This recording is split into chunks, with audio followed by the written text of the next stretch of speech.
Hello, everybody. Jan is here.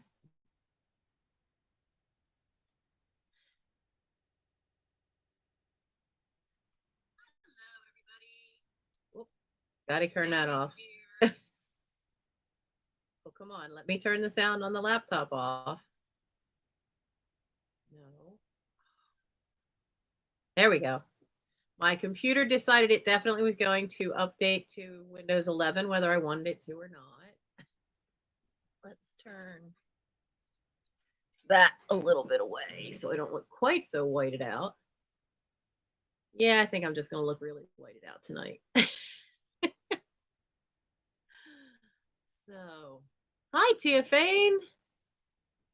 How are you guys doing? Love the hat. This is the one I talked about after Trisha's sale, that this is the one I was keeping because I really like this one.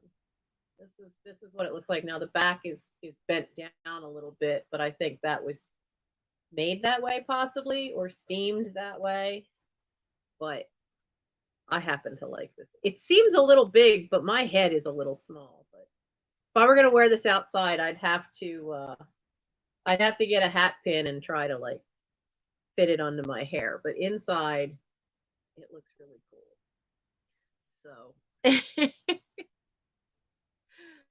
so it's freezing outside, but we don't have any snow here in the lower southeast corner of Pennsylvania yet. But it's it's freezing. And it's cold in here because I'm still trying to figure out Lie Heap and Pico because they're just driving me nuts. They basically said that I needed a letter from the landlord, but on the application, because I've been out of work since May when I fell, the application I put down that I own my own house, but no, they still were like, well, you need a letter from your landlord. I own the I am the landlord. I own the house. So so we're conserving heat as much as we can. So it's a little nippy in here. It's not fun at 58 degrees inside, but it's better than what it is outside. Freezing and snow in Michigan. Well, you get it a lot, don't you? Coming being near the lakes like that. 37 degrees and clear. Yeah, it seems like when it's clear night, then it gets even colder. So let's see if I can not be so completely whited out. There we go. Let's see if that's a little better. Oh, I see what part of the problem is. Look how white my chin is compared to my forehead. Oh, where is it now? I haven't had a day to just fiddle with the new layout for the laptop. So bear with me here. I need to turn the brightness down on the laptop because otherwise it's just, that's what all this light coming up this way is. No. Oh, now you hit it? You jerks. It used to pop right up on the first page. Now they hid the damn thing. Oh, you jerks. It's not under system anymore. It's just under output, input, advanced. I don't. Okay, we're going to search for brightness.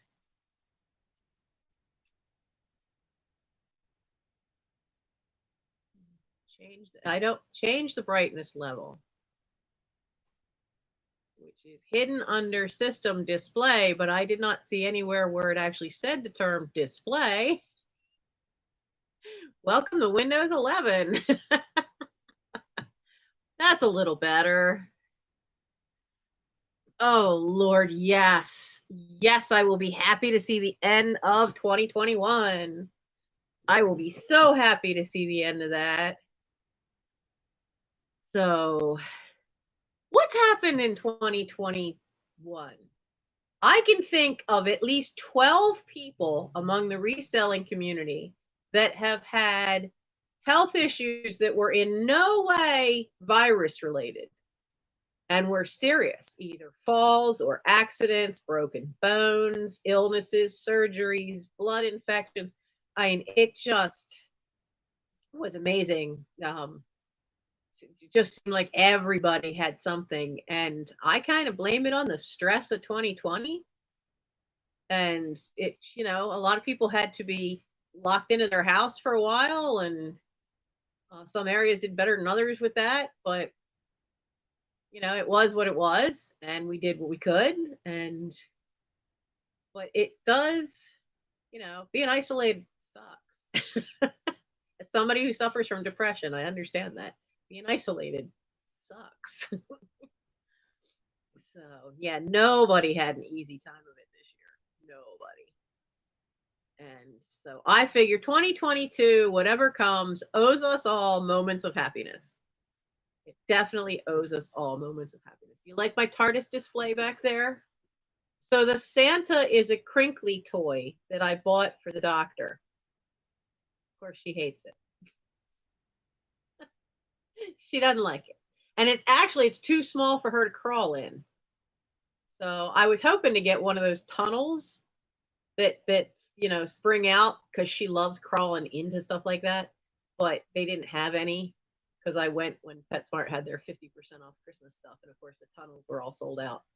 So I was hoping to get that, but so I put it up there on top of the TARDIS, and I have wanted a blow mold. This is a copy of a blow mold from, I think, the 60s, and I've wanted one forever, but I've never found one. Big Lots has these battery operated little mini ones, and for just last Saturday, for one day only, their Christmas stuff was 50% off. And so we were out there doing some grocery shopping, and I snagged it, because that's my Christmas present to me. Is if I can't get a big one, I can at least get a little one. So it will be a better year. First off, because think of all the networking we've all done. We all have got a much better network of talking to people in chats. We've made friends over the last 2 years online. Some of us have each other's phone numbers. Let's not forget the middle of the night when we were worried about Terry, because all of a sudden we were getting really weird texts in the chat, and turns out she'd just fallen asleep and the phone was wedged between her and the arm of the chair. But I had her phone number, so I called Florida, make sure she was okay.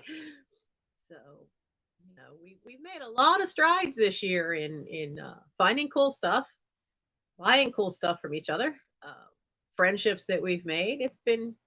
Some ways it's been pretty good year, so yeah, we're all hoping 2022 is much better. I figure it owes us.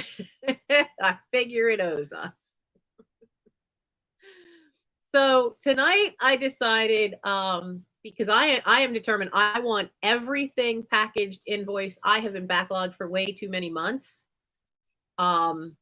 just because of the health issues here. And you guys know, I kind of always put a really brave front on it to you guys, because I don't want to bring you down. So I've spent a lot of months, especially in the summer, where I had ice packs galore behind my back while I sat here.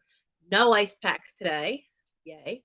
I am getting near the end of how much therapy I can do, simply because that other nerve it's just not coming loose. But I'm movable. The only thing I'm limited to now is, right now, I'm still not able to lift anything over 10 pounds, and I cannot reach to the ground level. Anything past 3 or 4 inches above my ankles down starts making that spot just tighten right up. But I can live with that. I cannot live with having a hip that kept popping itself out of place, or the way the other side was. So that one came loose. So that's a wonderful thing to be thankful for 2021, even though the accident happened in 2021. But that's a thing to be thankful for this year, that I'm functioning again. But it did put me way behind, and I want to get all that Out. Yeah, we were all worried about George and Zeno. You know, I'm glad that they are putting eyes on the ground at Dawson Creek because you're only seeing about the town that's a little further over, the larger town, Mayfair. But Dawson's Creek, I mean, they lost so much. I do have a grabber to help me get stuff from off the floor, but the grabber doesn't help with when it's a box of something. If you've ever seen me from the other end of the living room, that end is the end that's this end's kind of the catch-all. That end is the end where it's just stacks of heavy boxes. And we haven't been down there in a while because the last time we were down there and I opened stuff up and it turns out they were boxes of books. And I'm like, I was looking for stuff. So I am not going to have a sale tonight. I don't know if I'll pop on after Patrick to see my night owls or not tonight. I might, because I slept most of the afternoon. Traction therapy and muscle relaxers. That's why I lose 3 days a week. I come home and I have the muscle relaxer, and it knocks, and I have to lay flat with a heating pad on my back, and I just knocks me out. Have you got your booster yet? No, I'm still trying to get shot number 2. What the hell? Pardon my language, but I went and got one, and then I got bronchitis, so I had to cancel for the second shot, and then trying to reschedule, and everybody's telling me, well, we have shot 1, but we don't have 2. How do you not have the second one for people? So I've been real careful. I don't go out much because I don't want any other issues with my health. I don't want any. Did I get any stomach issues from the muscle relaxer? I've actually been kind of blessed. I have been on naproxen for months, and I've roughly had some problems here and there, but I did my research on the meds. I changed the way I ate, and I made sure I drink a ton of water because both have problems where they can mess up your stomach. I do not take them without food. If I have to wait and be in a little pain for a little while, I don't mind because addictions run in my family. I don't want to ever have a problem with the muscle relaxer. So I don't tend to take that one. The only reason I'm taking it now after I have traction is because we have got the traction so far that it's pulling my entire torso. And as somebody who's had hernias, we have to be very careful of that to make sure that I don't damage there. But that has changing what I've eaten and making absolutely sure that I am eating more vegetables or rice or barley than I am heavy proteins. If I sit and have a burger, man, I could tell the difference with that medication of how it messes with my stomach. So I've found that having that makes it a lot better. It's all a matter of if having some kind of food though, and the water. That's what's made a difference to me. That may not work for everybody, because some people can't take some of this stuff without it having a problem.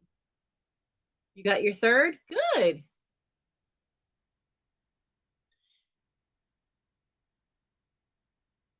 You wear 2 masks and spray everything with alcohol when I do.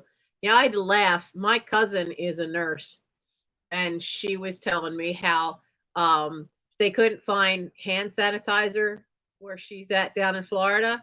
And they thought she was nuts when she told them that, at home, she just went and got a cheapest bottle of vodka she could find and put it in a spray bottle. And that's what she was spraying things down with. And I just laughed because that's what I learned how to do for fabrics, for getting rid of that powdery mildew that sometimes gets on fabrics, and to get the underarm smells out of costumes. And I learned that from the Metropolitan Opera costume shop. Spray it with vodka. It doesn't leave a mark. It evaporates. It's pretty much straight alcohol. So is everybody looking forward to Christmas this year? For me, Christmas is kind of the start of the new year. I know the calendar year is like a week later, but for us, Christmas was always like the end of the year and the beginning of the next one.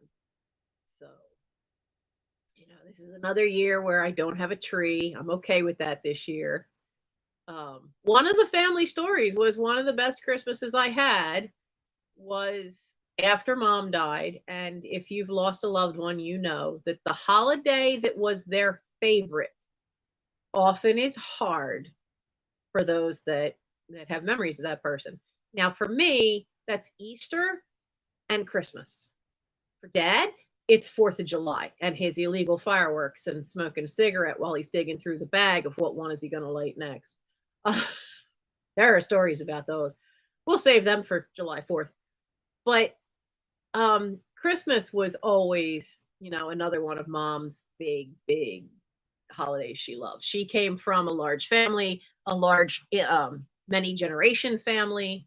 This is how I knew my great aunts, and my oldest great aunt was born in 1900, and my grandmother was I think her youngest sister, and so there was a big age spread there. There was such a big age spread there that when my mother was born in 1929, her uncle George was 14. So the age spread between Uncle George and my mother was less than the age spread that was between me and my brother Steve, which was 16 years. So it's where's my mouse? I lost my mouse again. There it is. So she grew up with him more as a big brother than anything else. Now I have to find where's my email. Okay, I have this should work. So I have the link for the Christmas, and we're gonna have fun tonight. We're gonna share so we can share some Christmas stories. I'll put the link in. If somebody wants to come on, let me know and I will drop the link in the chat. I have some Christmas trivia questions we can have fun with. But I know the one story that I got a lot of comments about, and that is on my channel, was the Christmas story of how I killed Frosty the Snowman. So I had said that I would tell it tonight. I see a lot of names here that are new to me, but you're going to hear the fun of how I killed Frosty.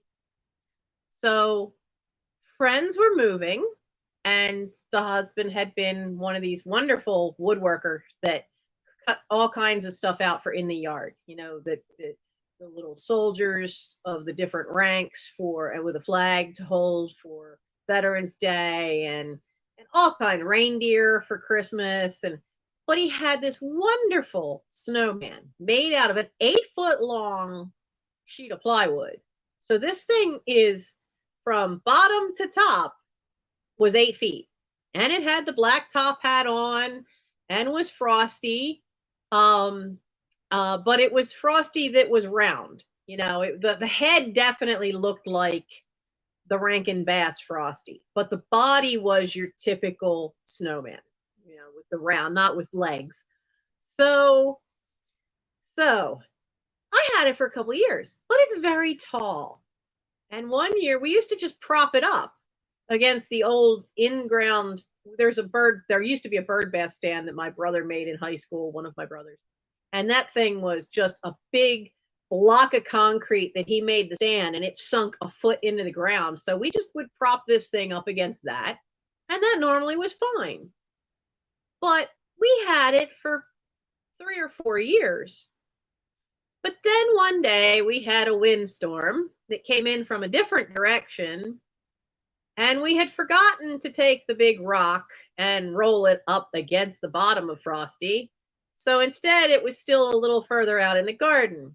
So Frosty went boom, hit the rock and snapped. Well, he snapped right from the great big bottom part, which was almost as wide as a sheet of plywood. He snapped right there, and it was perfect because it was right where the two rounded pieces met.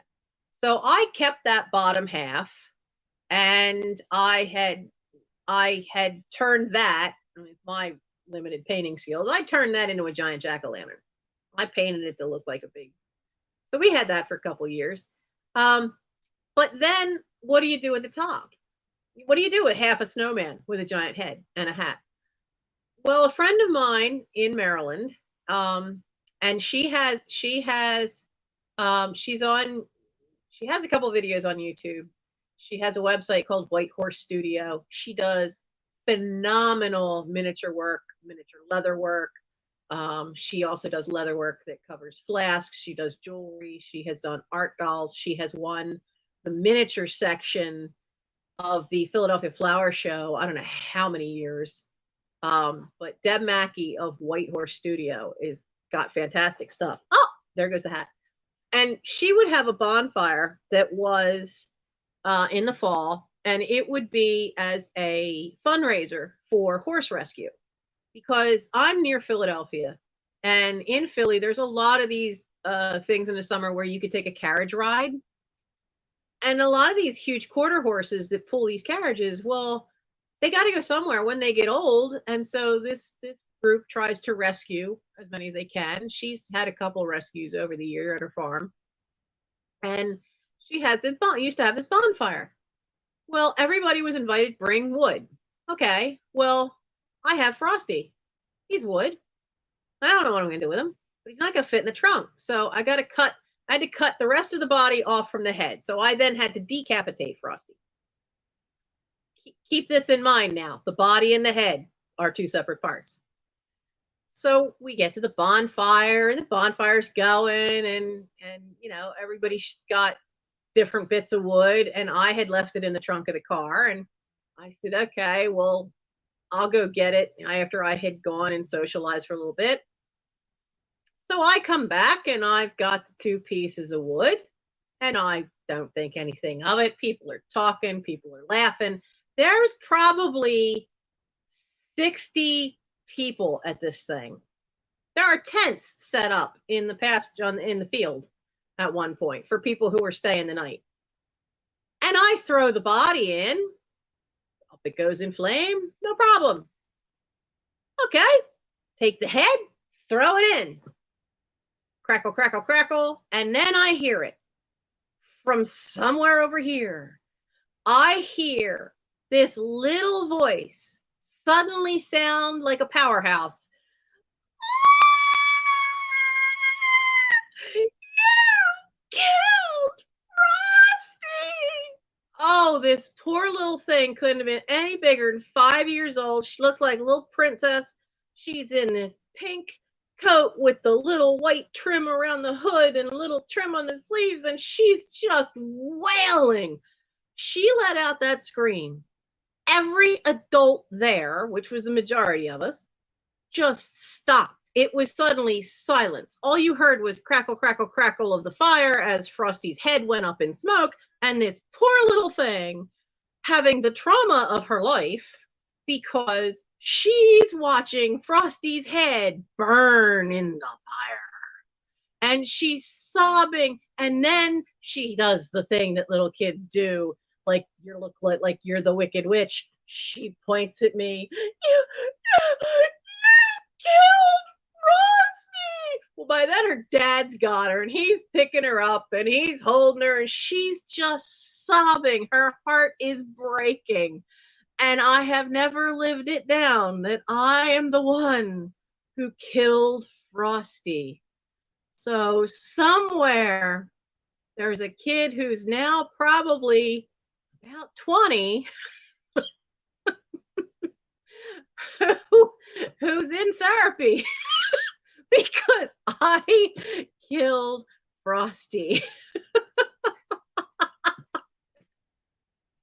I have not lived it down. There was a challenge last year, which I think was started by Jody, about, your funny Christmas stories. And that was the one I chose to tell. And that's the one everybody remembers. Isn't that great? That poor kid. I think about that too. Every Christmas, I'm like, because I collect snowmen. I love finding vintage snowmen, but you don't find them as much as you do Santa. so I don't have very many. But it just breaks your heart, doesn't it? That this poor little child, the little kid in all of us, can remember something where we saw, some special something of ours that the parents threw in the trash or we had to get rid of because it finally broke. And then here's this poor kid who just remembers that her favorite snowman, some wicked woman, threw him into the fire and burned him to a crisp.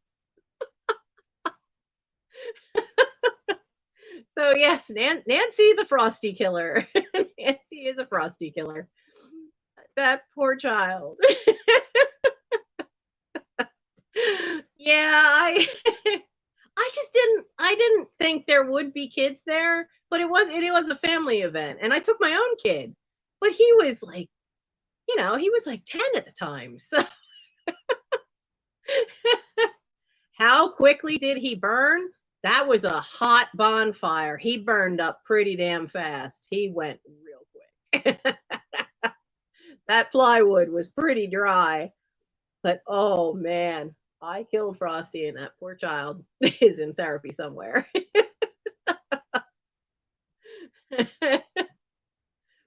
But all of us were like so upset though that this poor little kid was just completely freaked out. She was just so heartbroken. So that's probably the best one of the Christmas stories I have of the family. Now there's some family Christmas stories. How many of you have found interesting things in your Christmas tree?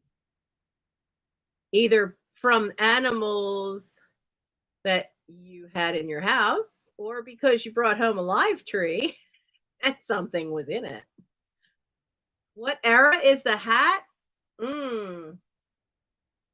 I don't know. Now, it does have the little elastic. It says Cassidy inside. The hats it came with were all mostly 1950s.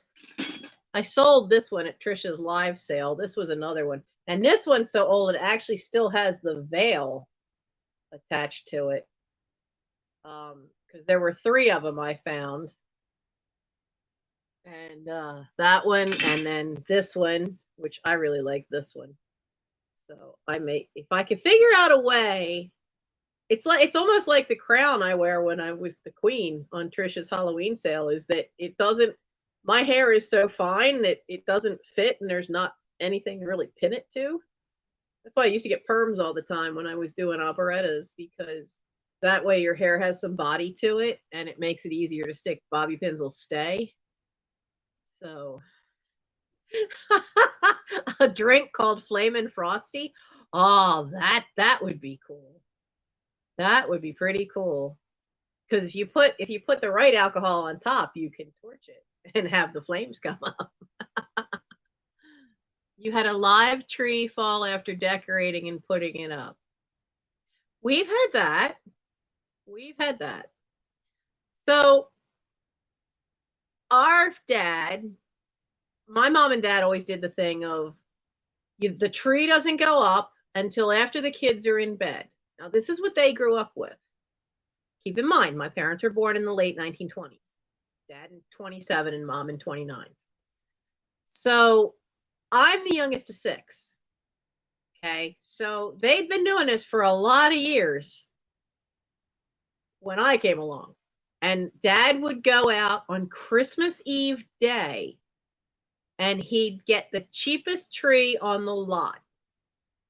We have had trees that were crooked. We've had trees that had big holes in them. We had trees that maybe didn't have the best top because it had broken off. We've had trees that we've tied to the woodwork. I kid you not. There's a door frame here. And one year we had the tree, before my brother built his big train layout, we had the tree in this corner. And there's a door frame here, and we had a nail in the top of the door frame and had a string that went from the door frame across to the radiator over there. and it ran right through the center of the tree to help keep the tree from falling over because it was one of Dad's special trees. And the problem was that even with a stand, when the tree has a trunk that's like shaped like this, and then the tree goes straight up, but the trunk is all crooked like that, it's just so out of whack that there's no way you can really, like, the whole thing had this massive bow to the entire trunk. So it was really kind of off kilter and out of balance. And we had cinder blocks on the back of it, and and still had to put the string through just for safe measure. Um, so we've had some pretty wild trees, a lot of Charlie Brown kind of trees growing up, a lot of those. Um, yeah, sometimes a tree just won't stay standing. Now, we've had trees where we never really found any outdoor critters in our trees over the years, but we have, I think twice we found birds' nests, which apparently is pretty common. Because I know at the Christmas tree lot for Boy Scouts, a couple times we found over the years, we found, it seems like almost every other year we find a tree that's got a bird's nest hiding in it. But we have had Christmases where we've found a cat or two. The best one was Cosette. Cosette I rescued. Cosette was out in the rain for 3 days and 3 nights. It was so small that it only really had the fangs coming in, and I had to bottle feed this cat for a little over a month until all its teeth came in. Well, Cosette was so little, and someone assured us it was a girl. I named it Cosette. I was reading Les Miserables at the time. There's a scene where the little girl Cosette is out in the rain trying to get water from the well. So this cat was out in the rain before I could catch it for 3 days. Thought it was a great name. Well, this cat had been hiding in the neighbor's rhododendrons and sleeping up in the branches. So the first Christmas we had this cat, my mom sat down on the couch and looked over and realized she was being stared at. She didn't say anything the first time it happened, but the next day the same thing happened. The cat was sleeping in the tree. It had remembered that that was the safest place to be when it was so tiny and out on its own, that the cat was sleeping in the tree. And this went on that whole first Christmas. Every day, the cat was somewhere in the tree sleeping on up in the branches. The next year, he was so big that he couldn't. He tried it and he tipped the whole tree over. so he was big too. By the time he lived 18 years, and he stretched out his feet, they'll stretch their feet like this, and then the tail was straight back. And I measured him. He was 46 inches long. He was a big boy. But yeah, he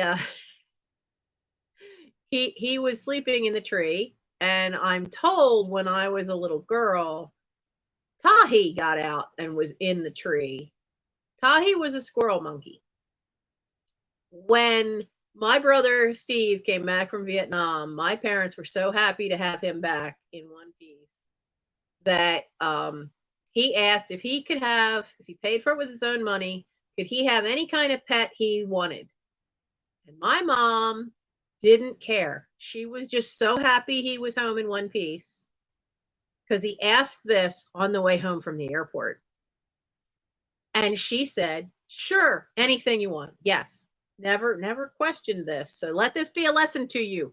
If your kid asks for any pet they want, if they pay for it with their own money, I don't care how old your kid is, ask them what the pet is first. So he went up to Philly, because it was legal then, and bought a squirrel monkey. Now, squirrel monkeys only get about this high, and they have this really long tail that wraps around. They're very cute little things. But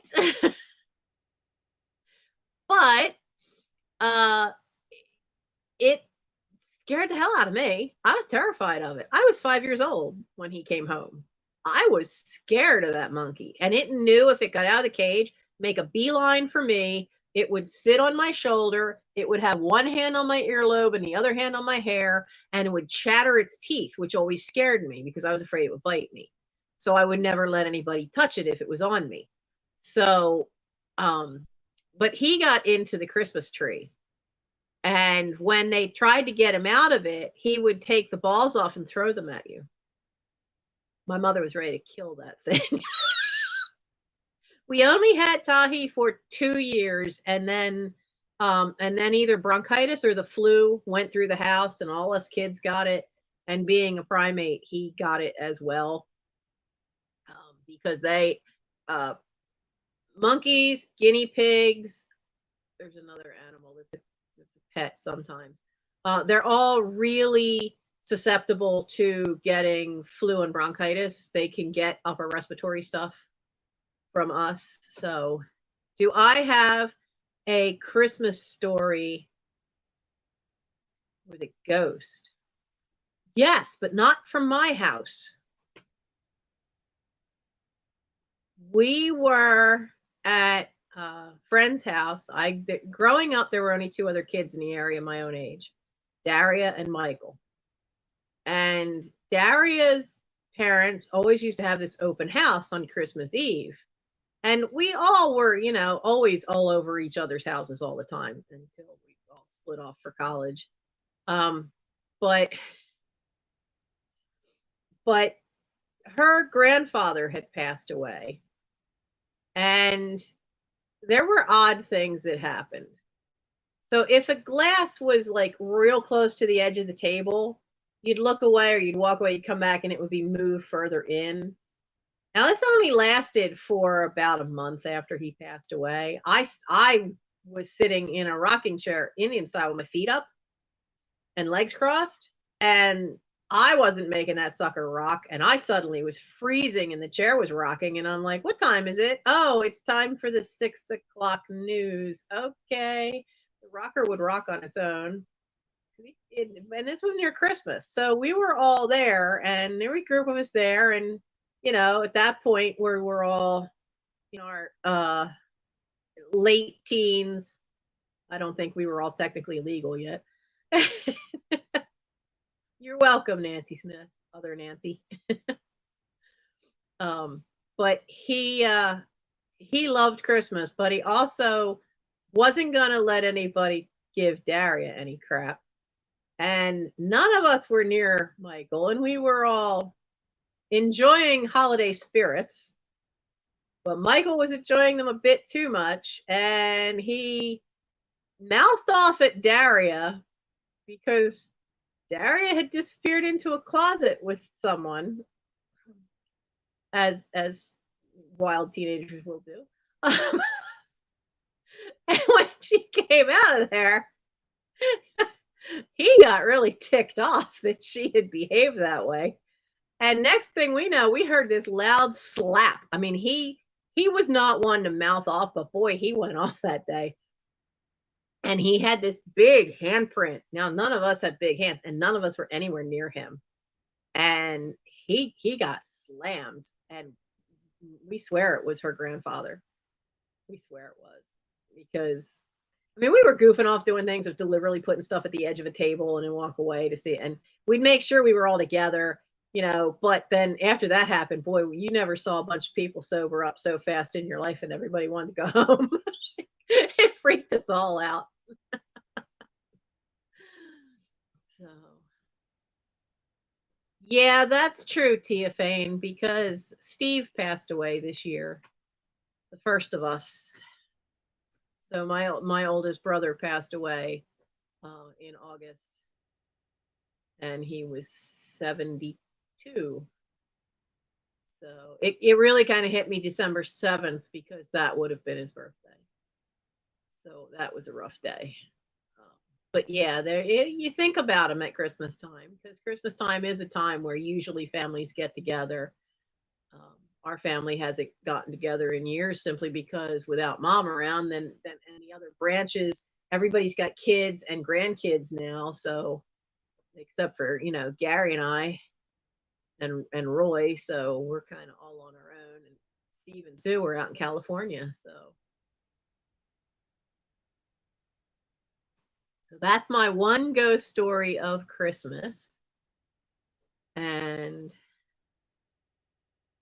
does anybody else have any stories of Christmas? Because I can put the link in if you want to come on and join me and share a story. Or we have some Christmas trivia. I found this one interesting because I know I would love to know my distant cousins in Japan. I consider them family cousins, but in Japan, it has become a popular tradition to eat what American fast food on Christmas? This cracked me up. I thought this was funny. So can you imagine what over there, what American fast food do you think of all things that they're eating as a Christmas tradition in Japan?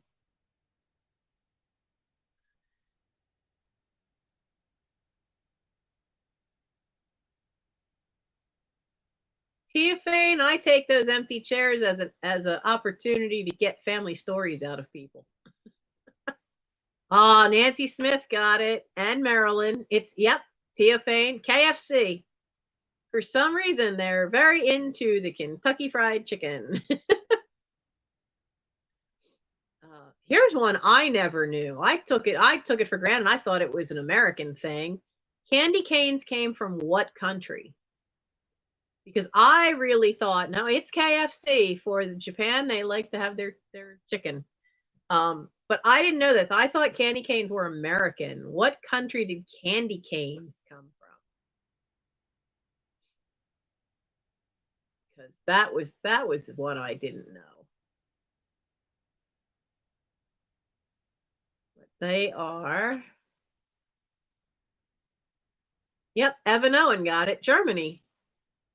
I think feather trees came out of there too. No, not France, Germany. I never knew those were German. I never knew that at all. That was news to me.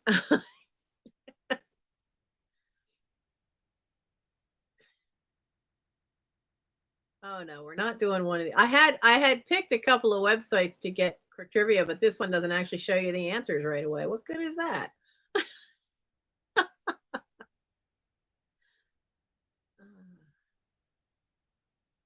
That's too easy.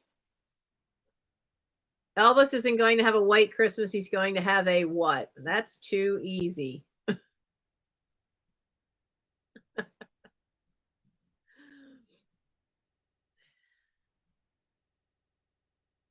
Whoops, wrong link.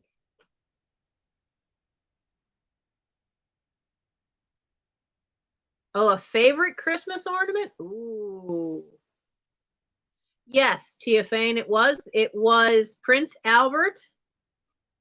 He's the one that brought the Christmas tree into England. He brought it because he and Victoria had a lot of children, and um, they both were somewhat related to the House of Hanover, which was German. So, but he brought the Christmas tradition of the Christmas tree into England. They were the royals that brought that in. Then it spread like wildfire to have a tree. Um, they also were the ones that really kind of pushed giving to gifts to children a lot for Christmas, because that's not, all the marketing we see now about gift giving at Christmas, that wasn't really a big thing either until into the 1800s. So that wasn't a thing. Yep, Blue Christmas. Favorite Christmas ornament. Man, that's a tough one. That's a toughie. Geez. I think actually the coolest ones I have, in spite of all the fairies I've got and different ornaments, I think I'd have to say that I think the coolest ones are the family ones. See, there were a few Christmas balls from my great great grandparents, and they were red. I think it's I now that I know the terms, I think they might have been flashed.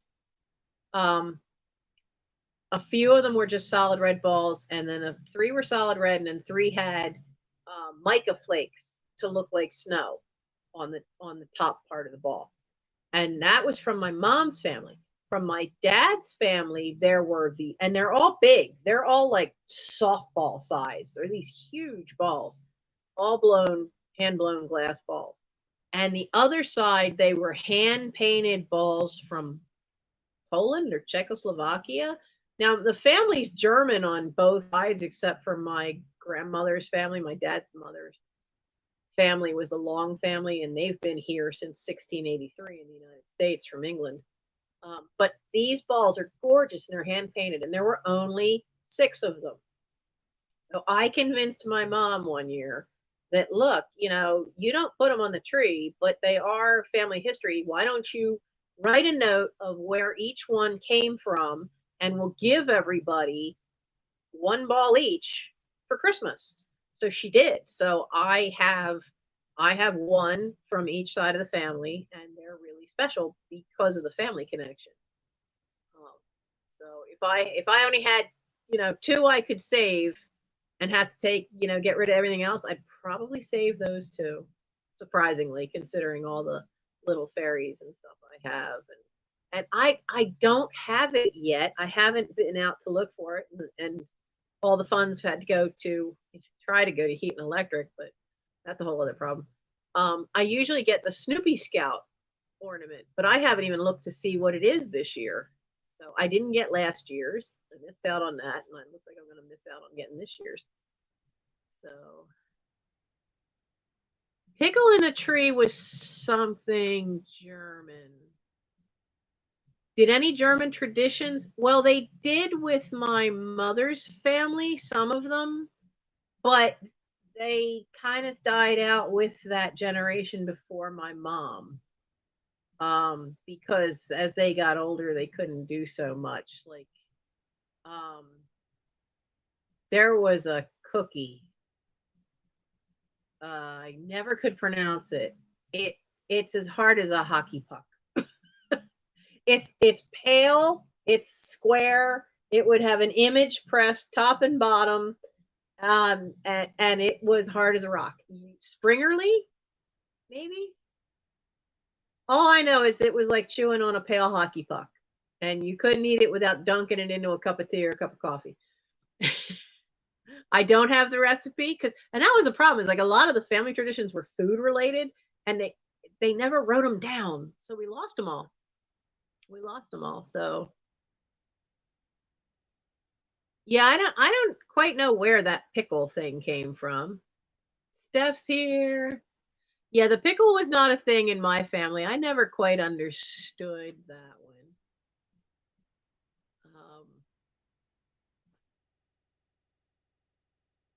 Where's another trivia? These are all movie. No. Some of these are too easy. Which food danced in children's heads as they slept in the poem "'Twas the Night Before Christmas"? Does anybody really know what those are? Does anybody really know what those are? I don't know what sugar plums really are. Well, Karen, you're welcome. It is fun to have a chat now and then. Um, what was that? Oh yeah, yeah. There were some hard little cookies. Yeah, and they were kind of spicy. I have a troll bot somewhere. I've been trying to keep an eye out for that, but I don't see I don't see one.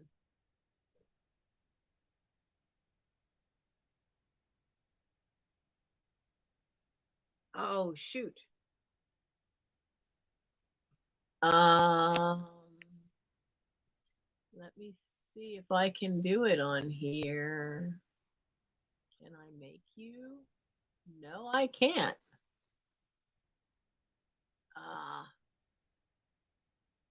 No, what have I done? Crap. Now I can't get rid of pinned comments. There we go. Shoot, I can't figure out how to wrench you because you have to do it on YouTube and you won't let me do it on here. Oh, wait, there it is. Add moderator. Look, my technology challengedness is showing. Really showing. There we go. There we go. You guys caught it. I couldn't even find it. And Trisha is here. There we go. Oh no, Teofane, that's awful. Oh no.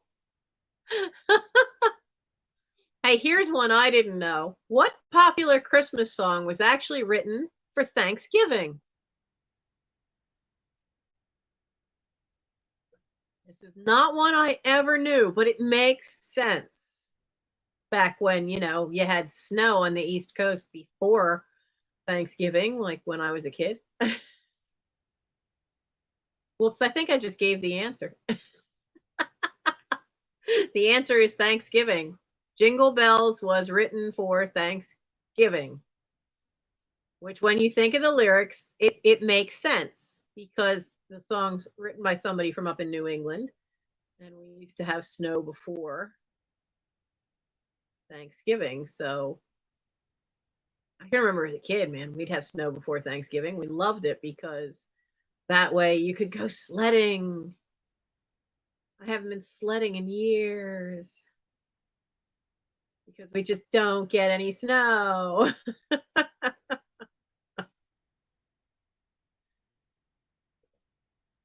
Now, here's one for you. What was the first Christmas carol to be broadcast from space in 1965?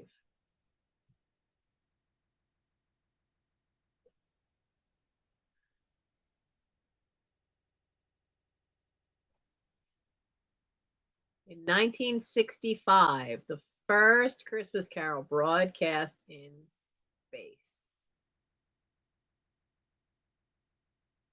That's funny. Because I don't think you're going to have any of that there. It was, yeah, over the river and through the woods to grandmother's house we go. The something, something, the horse knows the way. I haven't sung it in so long, I've forgotten the words.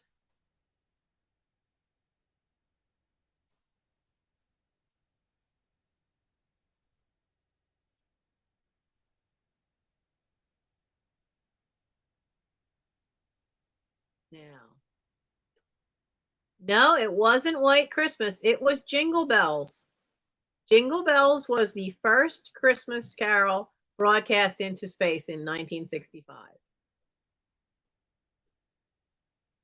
So, wow, that's pretty cool. I didn't know they had done that. Now, here's one for all of us that have collected vintage cards, vintage postcards and all that. And we all know how the vintage Christmas ones are the ones we're all looking out for. When was the first Christmas card sent? Do you know? Because that was when it kicked off having a lot of, Christmas cards. And early on, you didn't have fold in half cards. You had the postcards. When was the first Christmas card sent? And the first Christmas cards would have been a postcard.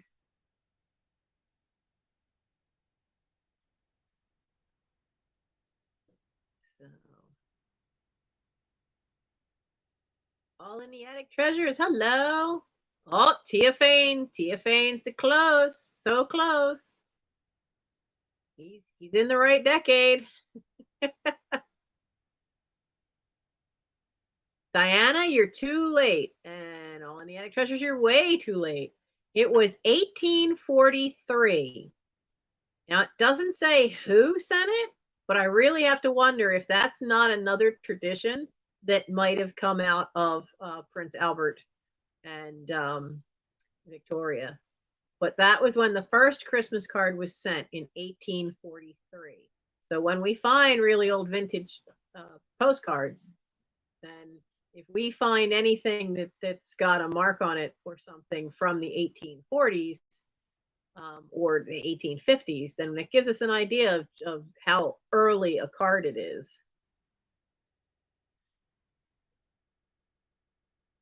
Now, this is one I never understood. This does happen. What type of bird whose name begins with the letter R do you often see on Christmas cards? I never understand why. I never understand why you see these.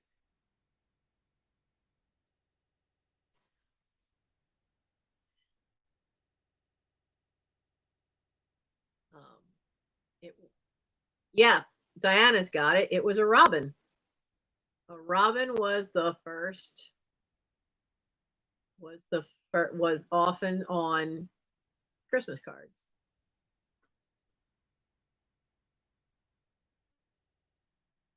So.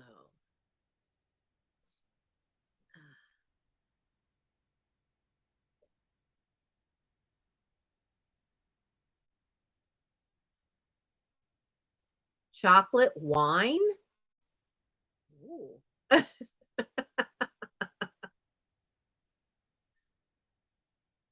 Michigan state bird, never here during Christmas. A few days ago, there was a flock of robins on my front yard. Mike and I had come back from something, and I was counting. It was on Saturday morning, and I counted 15 of them just on my side of the street.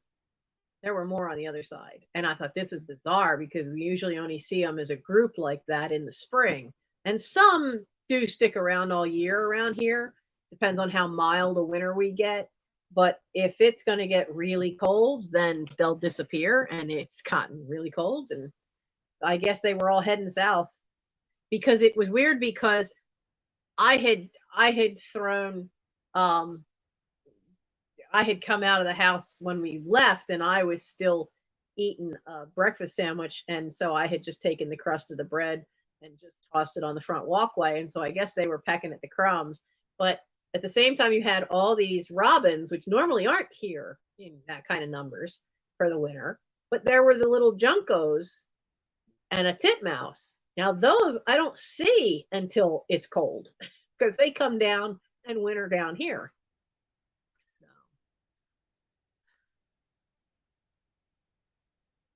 taste a little like a white Russian. Oh.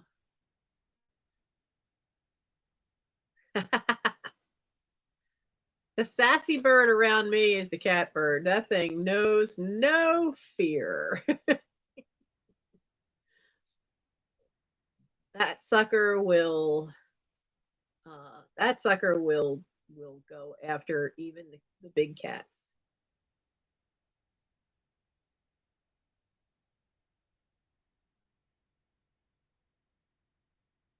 Okay, here's a fun one. You can use this on Christmas Day to mess with your relatives. Was Christmas ever outlawed in America? Was Christmas ever outlawed? And no Googling that. Oh, TFA, we had some. I got my brother Gary his Christmas present. Um, I had somebody had given me a Christmas card and it had some cash in it, and I went and I thought because I didn't know what to get him. I'm tired of getting him stationery or stamps for his many to write to his many pen pals. I wanted something different, and I just couldn't figure out what. But I know like there's this Pennsylvania Dutch eggnog, which is sold in the state stores only this time of year. It has nothing to do with the Pennsylvania Dutch, but it's a liquored up eggnog mix and it's potent. So usually what happens is we have that and then we cut it, we weaken it with regular eggnog from Wawa. So um so that was his Christmas present. I got him one of the big bottles of that and and he's drank it already. So I helped. Yes. Yes, you're right. It was in 1659 to 1681. The Puritans did not allow Christmas to be celebrated. Honestly, such stick in the muds. They actually went so far as to officially outlaw celebrating the date. Maybe they figured out that technically Christmas has a lot of traditions that were swiped from the pagans and the Celts. Christmas was not designated a national holiday until 1870. Wow, that's crazy. That is crazy. No, we're not doing any Elf on the Shelf trivia. I hate that creepy little thing. I hate that creepy little. No. Oh, let's see. So, let's see. What's another Christmas story you guys might like to hear? So, how many of you have memories of maybe a special way that your grandparents, or if you knew your great aunts and uncles, decorated for the holidays? Like, was there something specific that was always out every year? These are the kind of stories you need to tell your kids. I mean, this is how I know all this stuff, is because I grew up with that oral tradition from my mother's family where they would share old stories of stuff, of things about when they grew up or how things were before. And they shared them all with us kids. And I would listen, and I learned an awful lot. And it does help build a really cool family connection when you realize that throughout the generations, some things are universal. Well, one of my favorite memories of Christmas is actually being at my great aunt's, because they always had a tabletop tree. They get a live tree, but it'd just be this short little thing. And they will always go to this one place in Norwood every year because he knew he'd have to cut a tree in half. It's because they only wanted the top half.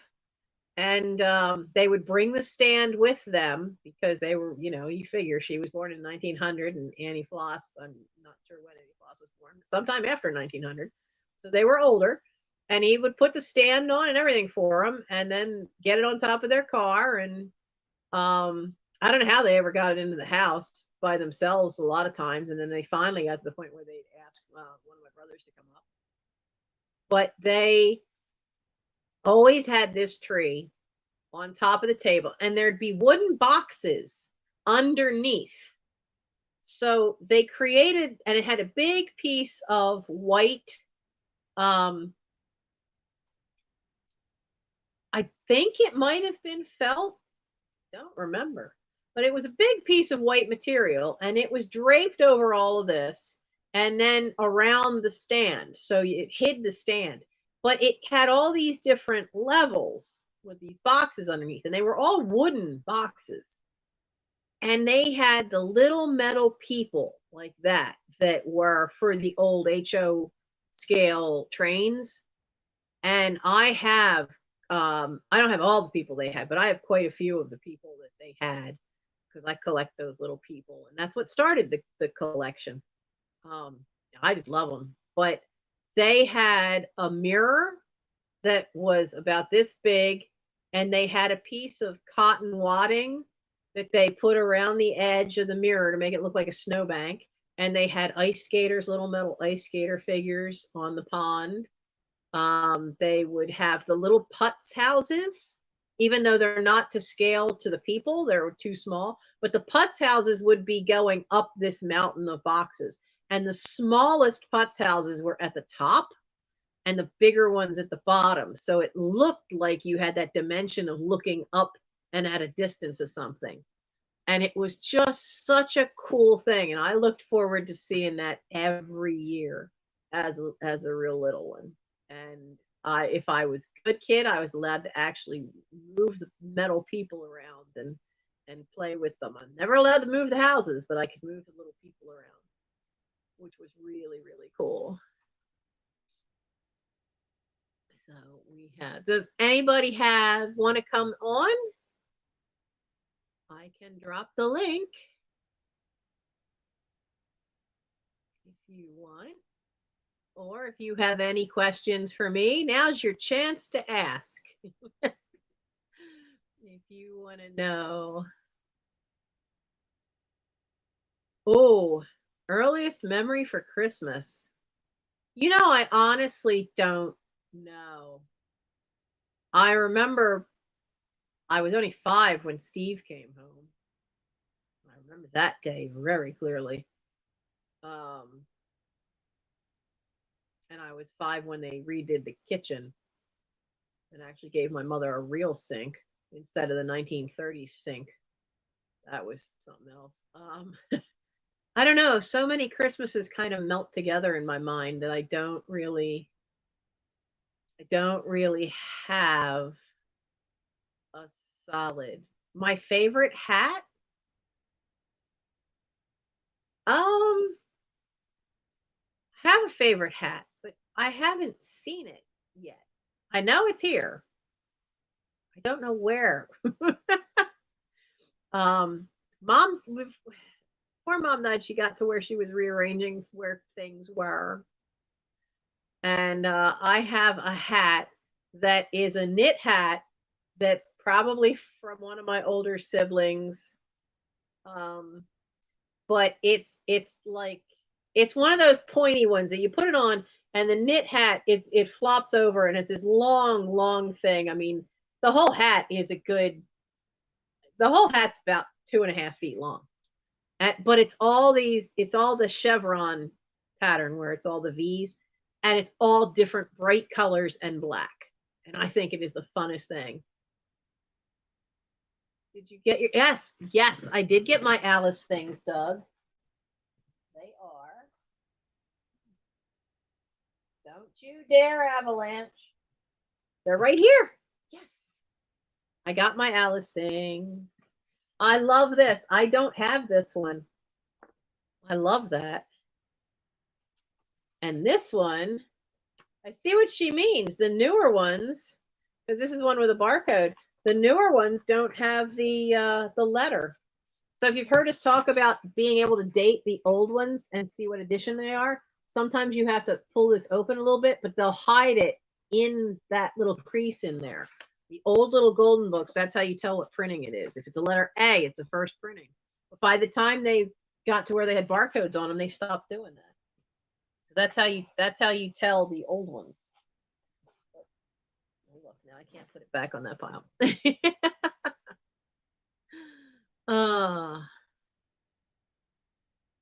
My favorite brooch.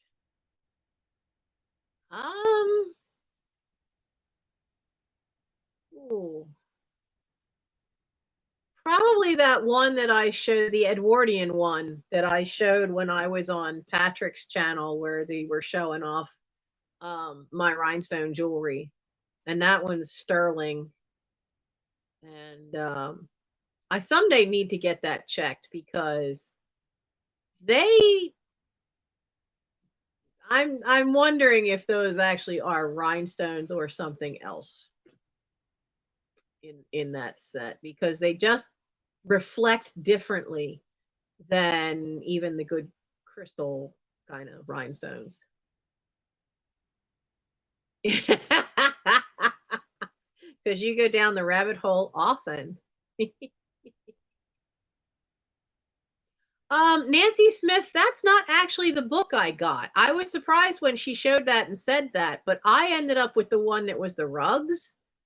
And the one with the food went to whoever it was that bought the other 3 and wants them all sent to Gabby.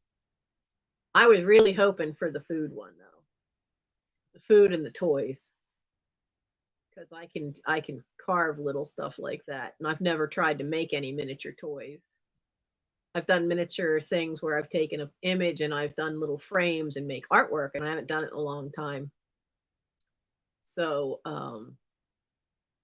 so that's another reason why even though it's not smart financially to do, that's another reason why I'm Not having sales this week, and I don't know about next week. I did Trisha's because I was already on the schedule for that. Because I am determined to get back to the Black Hole Challenge that got put on hold for so long. I need desperately to have a room with shelves. You guys have no idea how much time it takes for me to find enough stuff for sale because everything's in boxes. And I don't have anywhere, I don't have any space to sort it out. And we really had done well. If you watch any of the old videos of Black Hole Challenge, I'd done well on getting that room really pretty empty. And now you can't walk in the door again because that's where we had to put the table so that I could pack things, because I couldn't make it up to the third floor to the packing room. And even the packing room is an utter chaotic mess because a window pane had come out in the spring that we didn't know about. And so to clean everything up from the raccoons that got in, all these stacks of boxes got just kind of tossed willy-nilly. So we could clean up anything that they did things to. Mostly they didn't seem to go do things too badly, but they like to chew and scratch on boxes and shred them to make nest. And it was 3 little babes and Mom. And I've seen Mom. Mom is back in my kitchen porch roof.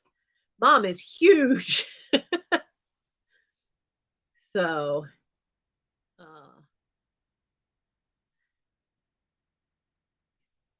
nut roll. Baked in a coal oven. Dude, that is a talent. Seriously, to bake in a coal oven because it's so hard to regulate the heat to get it even. I so miss having an oven. Our oven's not fixed because it needs that pipe. It's not a pipe, it's a rubber hose, and we had a mouse munch on one of the hoses, so it's not safe to use the oven. And this is the second Christmas now. I haven't been able to bake anything, and I miss that's part of Christmas. Having cookies and little pastry things, and that's part of Christmas, and we don't have it this year. No fun. No fun at all. So, that's another, let's see if we can find another trivia thing. There's a National Candy Cane Day? I didn't know that. Oh, and it's my sister's birthday that day.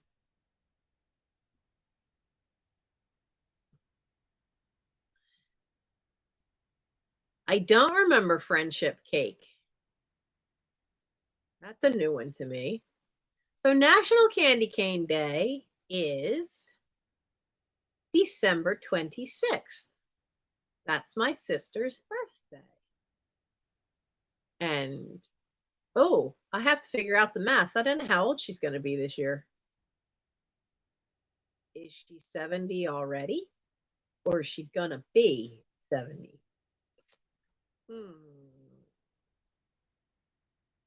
Okay, so I'm 56. She's 14 years older. So she's going to be 71 because she was 14 when I was born. So she'll be 71 this year. It's hard when you're that many of you.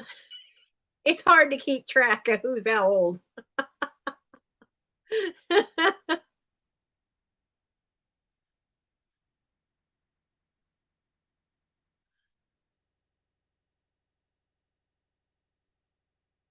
What country is Krampus from?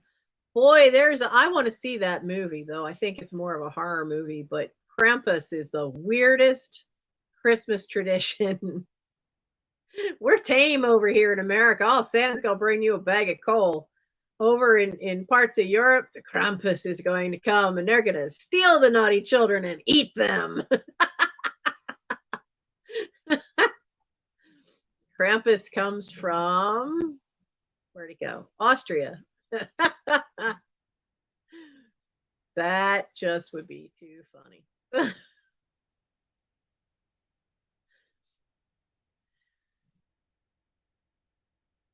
Oh, I see. So friendship bread, boy, that brings back memories, Nancy. The friendship bread is that stuff where you passed it on. Yeah, and you'd have to let it there. Some of them I think were called beer bread in this area, but they always had to ferment a little bit. So you'd make it and let it ferment a little and then you'd bake it. It was really good. I remember my mom having them. That was a thing in the 70s. In the 70s and maybe early 80s. That went around a lot. That went around a lot. So it was called friendship bread. Okay. So how many of you have ever had a package that was wrapped in a way you never could get into it or had trouble getting into it at Christmas? When my mother was alive, that became, I don't know when it started, but that was a thing that somebody each year randomly would get a present that was the gag present. It would just be some stupid little thing inside, usually, but it was trouble to get into. And by the time I hit my teens, then, I finally got into where let me help, make them. Because she would wait until Christmas Eve to wrap everything. God, I hated that with a passion. I'd work all day in the malls, come home, and then stay up most of the night. I mean, I can tell you there was many a Christmas when I was in tears because I was exhausted, and she's just, would wait until Christmas Eve to try to wrap everything for, six children, spouses, grandchildren. And no, no, and put the tree up. And by the time I was 18, I'm like, no, I'm done. We're not doing this. I'd at least get her to get the tree up earlier because I would just do it. Um, but we have this package that she used to pick out who got it. And I, of course, got all the heat of, well, Nancy figures out who's going to get it. This is Nancy's gift. No, it's not. It was mom. And she would pick it out. She would buy whatever it was. And it was my job to make it difficult to get into. So we've had things where it was, uh,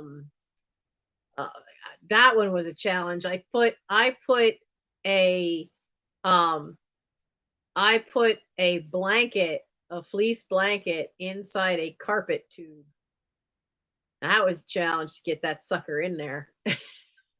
That was real hard to pack that in there. It wasn't hard to get out, but boy, I'm there with a broom handle trying to shove this thing down in there. And then we taped it, and other boxes had fishing line wrapped around them, and then tape, and so there were always layers of stuff. Um, One was actually super simple, but it was a pair of earrings to a niece, and she went through 14 boxes that kept getting smaller and smaller and smaller. She got, well, this way. She got down to the little box, and in it was a note that said, look inside the lid of the first box. Because what I had done is on the very first box, I had taped a piece of tissue paper to the lid of the box. So when she opened it, this went with it. She never looked at the lid. In the corner of the lid was this little tiny package like this, and it was a pair of gold earrings from her grandmother. But she went through all these boxes, and she's surrounded by wrapping paper and boxes and lids, and it just was a fun hunt going, where's the lid? My brother-in-law got me though, because I had a jar that I wanted, it's a wine bottle that I wanted to have marbles in, but I didn't have any marbles. So they got me marbles, and he put them inside a big water balloon. Now this balloon was the size of my head.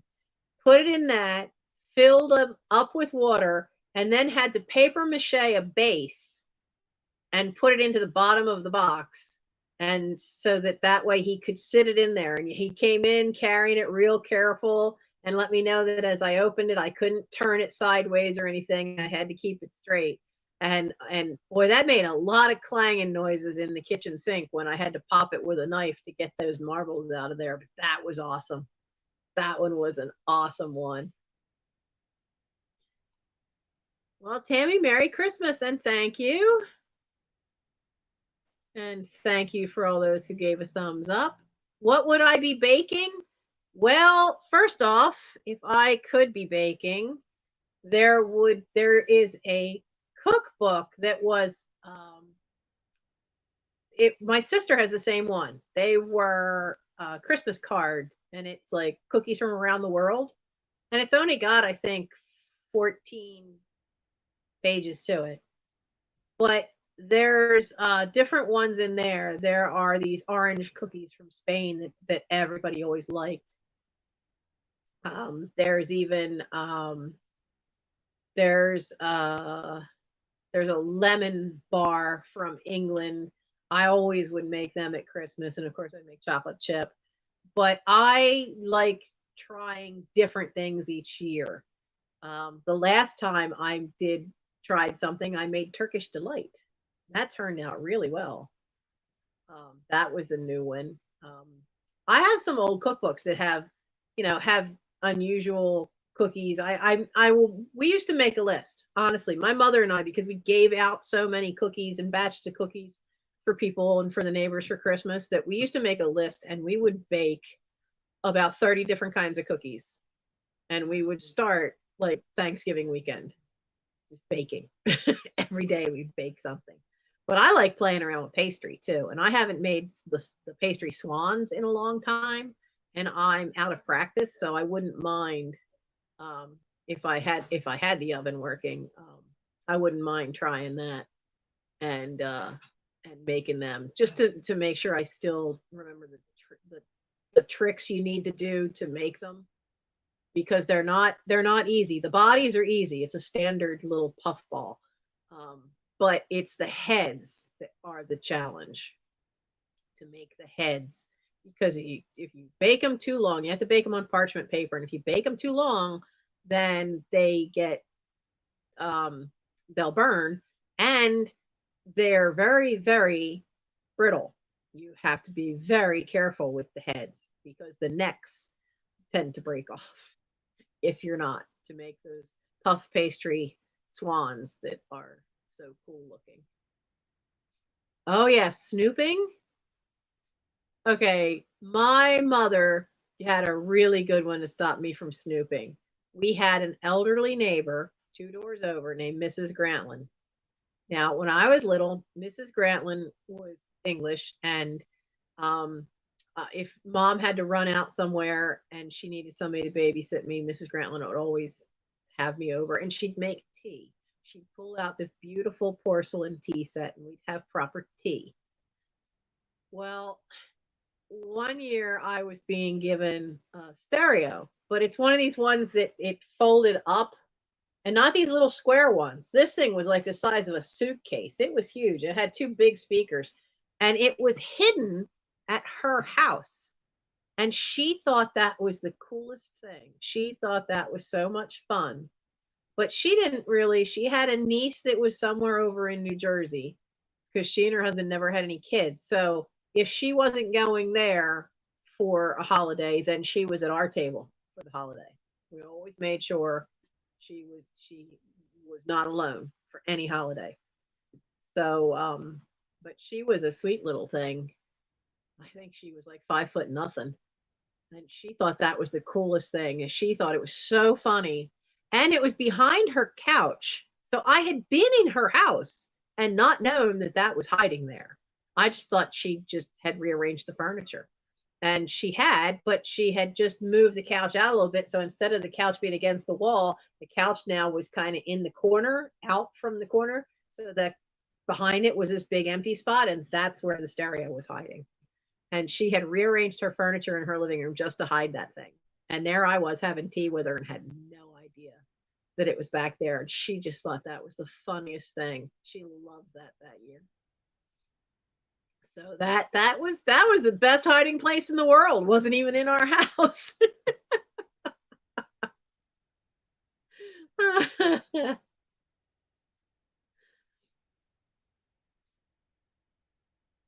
Oh, your parents would tape all the seams? Oh, No, I didn't have to worry about that. I mean, we snooped a little bit, but we didn't. I didn't snoop too much because I like having surprises at Christmas. And when you're an adult, you just don't. You don't have that many unless you've got somebody in the family that does that. But I don't, and it sucks. So this year I have a stocking. I started filling my own stocking months ago. I found one or two little things and dropped them in there. And so Mike suddenly took over. So I don't know what's in the stocking now because he actually took one thing out that I had picked up. I was going to do it for 2020 and then forgot because there was so much other things in 2020. Um, So he took one thing out. So my Doctor Who and Missy Christmas ornaments are sitting on the desk, but I don't know what's in it. So for the first time in years, I don't know. I'm getting a stocking that I don't know what's in it, and I can't wait. I can't wait. I can't wait because I miss that. I miss those little surprises, and you just when you're by yourself, unless you buy something like in January and February, wrap it up and hide it from yourself. Then you got to remember where the hell it is come Christmas. And you just don't know very often. You don't have that many surprises as an adult, and it's no fun. That and we don't seem to have snow around here for Christmas anymore. That's no fun either. You snooped for your engagement ring? There's something wrong with that. No.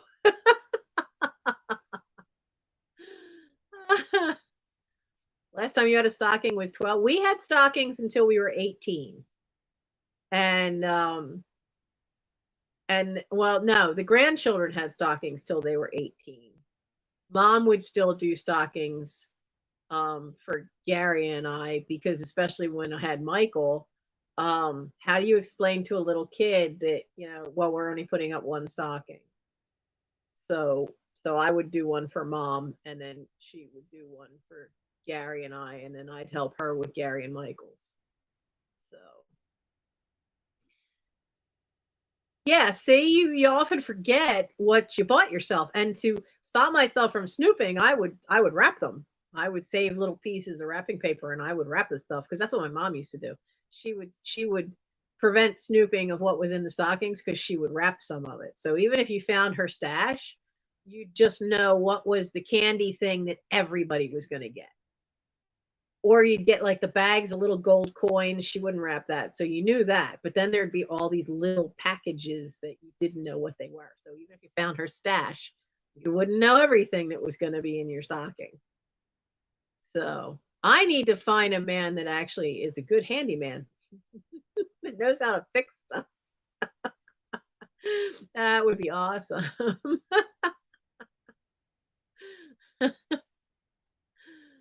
So my mom, I'm told that when they first moved into this house, mom used to hide things in the coffin in the attic. And oh, yeah, I referred to it as the coffin. You guys won't know what I'm talking about. So we have this massively old blanket box, and we jokingly for years had my older siblings always called it the coffin. It's this huge before the days of a cedar chest. I mean, you only had a cedar chest if you had money back in the day. But this box, I don't know. I don't know what family it came from. I just know that a 6 foot tall person can lay down inside of it and they still have room to move a little bit. And it was for storing all your blankets and your quilts and stuff. Um, and she used to hide when they first moved into this house in 1962. She used to hide their Christmas presents in there because everybody was kind of afraid of the attic. They wouldn't go into the attic. So mom watched everything in the attic. Ah.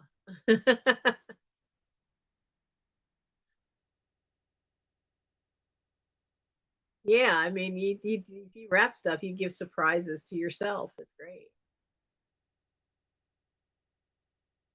Oh, really, Diana? she actually had a coffin in her shed back in the 70s. That'd be kind of cool. That'd make Halloween really interesting. She did let my one brother Steve have a Halloween party once up there before the attic was so completely packed.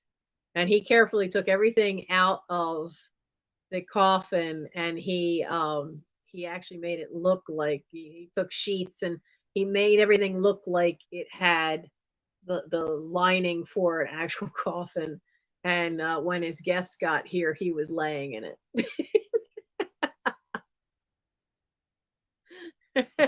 Isn't that what attics are for, though? To hide everything? Or like my mother, squirrel everything away? I know there's a steamer trunk that should still be full of vintage 1950s baby clothes. We'll get to that eventually. We'll get to that eventually. This year, because of my getting hurt, the whole year has kind of been a change in the channel where it literally is just mostly the live sales or live chat, and there haven't been too many videos, and there hasn't been too much where you've seen the house, and just because I physically couldn't do as much. But that'll change. We'll go back to the Black Hole Challenge, um, starting for the new year, and we'll keep going with that, and we'll be back to having live sales at 8 o'clock. And if there's a night when Patrick's short, I don't know if he's on tonight. But if there's a night again when he's not on, I may come on at 11. Like I had hoped to last week, but there was just too much going on last week. Not just with my health, there were doctor's appointments for me, for my brother, and it just was just too much to juggle. So kept a headstone in her basement, like a stone headstone, or the brass marker, because I have a brass marker. It's one of my treasured. I love Halloween. Every one of us was born on or within a day of a holiday. My sister's the day after Christmas, and but they all were here holiday except me. But I'm the only one. I didn't have the same pediatrician delivering me that the others did, because he had retired. He came out of retirement of delivering babies to deliver my brother Roy, but not for me. And this jerk wanted to go on vacation, so he insisted that the woman who, it's child number 6, insisted she was wrong about when she should have her kid. Insisted on inducing her, which was me. And so I missed Halloween. I'm on the 27th of October, and even Mom said, you should have been here Halloween weekend. You shouldn't be that early. And I believe her. I absolutely love Halloween, and I have a headstone that is a brass marker that was a mistake. When Uncle Alec died, my oldest great aunt, this was her second husband, but when he passed away, they screwed up, and it's supposed to have Alec Blades, the dates, and it's supposed to say just resting, and instead it says jest resting, Jest. And when we emptied out my great grandparents' house, which was their house, we found it. And I was like, this is awesome. Can I keep this? Well, my mom didn't want it, and her sister didn't want it, her brother didn't want it. So I got to keep it. And it and my Annie Floss's prosthetic leg from the 60s. Well, no, that leg I think is from the 70s. But those two things are like my most prized Halloween decorations. I have had more fun with that fake leg and with that headstone piece. It's just awesome.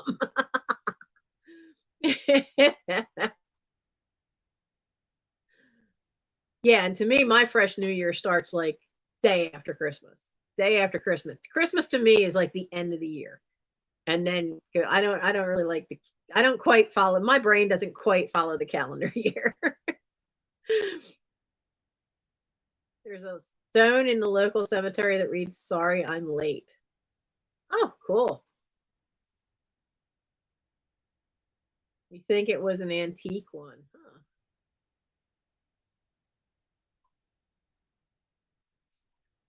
So, what did Tia Fane have? Oh, sorry, I'm late. It was the first flatstone meant as her tombstone. Oh, okay. See, I would keep that. I would keep that. So, so any other Christmas tales? Well, there that one's. How many of you grew up with the old HO Lionel trains that you had to have the big transformer for? I grew up with one of those. I could still hear that sound in my head of the noise it made going over those tracks. And Scott from the old Curiosity Shop has a video up of his Lionel trains, and it's the same. Like all the street lights that he has wired to light up, they're exactly the same. A couple of the cars are exactly the same. It's the same kind of track, and I love it because it was such a wonderful memory. And then after my father died in 96, this young man came to the door, and he had a little boy about the age of 10 with him. And he talked to my mom. And it turns out this little boy was the son of the guy who was a little boy when his father had to sell off the Lionel trains so that they could have food for Christmas. It was somebody my dad knew through Boy Scouts, and he'd been he'd gotten hurt, and so had been laid off from work, and so they didn't have anything. And I never knew this until this gentleman came knocking on our door. He found notes in his father's stuff. His father still had the a note of what had happened to the trains and who he bought them from, and he had kept a journal. And so the man had passed away that summer, and his son, who was a little boy back then, his son who was only 6 back then, he found out that those old trains had been sold to my dad. And it took him about 2 years to, 2 years after his father died and he found out about it. It took him about 2 years to track down my father. And he found out that my father had died the year before. And mom made the decision to sell them back to the young man who now had a son of his own. And she refused to accept any more than what my dad had paid for them all those years before. So he got them for the same amount of money that had been given to his father for the trains so that they could have food for Christmas, which I thought was a wonderful thing that my mother did. I thought that was amazingly sweet. And I'm sure I have people that would go, oh, that she should have charged him what they were worth. Well, when it's something that he can remember from a 6-year-old and always missed, why would you do that? Sometimes you just be kind. What's so wrong with that? Be kind. And I do miss those. I was allowed to keep one thing. So I have the crossing. I have the crossing sign, and because there were 2 of them. So I have that. And my brother Gary, because we were the 2 that always helped set the train board up with our dad. So Gary kept one of the old lampposts, and everything else went back to that little boy who was now a man, looking for the trains that he remembered as a 6-year-old so that his son could enjoy them. And by now, I mean, that was 96. So by now, his kids, a little older than mine, his kid's now in his 30s. So I think that's one of the sweetest Christmas memories I have. And it wasn't something that actually happened at Christmas. It's just that at Christmas was the only time those trains were ever set up. We had a big piece of plywood and 2 sawhorses and had all the little holes drilled in it because you had to crawl underneath, and you'd be underneath hooking all the wires up to make sure everything lit up. Oh, Theophane. Yeah, I hate that. My great aunt, when Annie Floss was sick and we knew she was passing away, Annie, I was so pissed off. She started emptying the house and all the old Christmas stuff that they grew up with, all the old German stuff.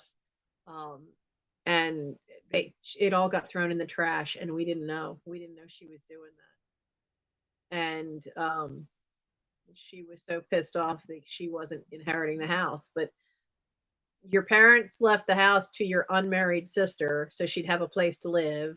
And then after your husband died, you stayed there with her, but you're also the oldest and you're in your 90s at this point. So she left the house to her goddaughter, which is also her niece, which was my mother.